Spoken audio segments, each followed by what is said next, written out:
Hello everyone, my name is Mazurенko. I am a future architecture designer, but today I am a cooker. In this video, I will show you a simple and most importantly, a quick recipe for a cupcake in the microwave.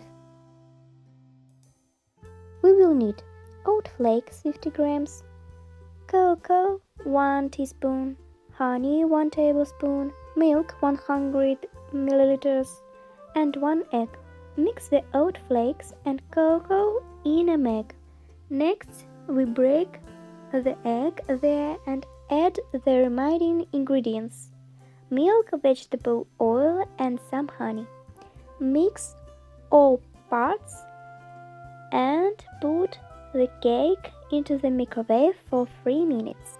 A quick and easy recipe does not take much time, so you can have breakfast with it if you are in a hurry for your lesson. Ready?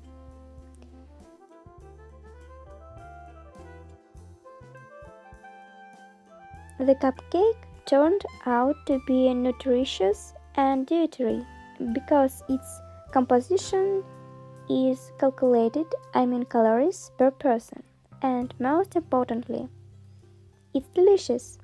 I think this is the perfect breakfast for those who take care of body figures.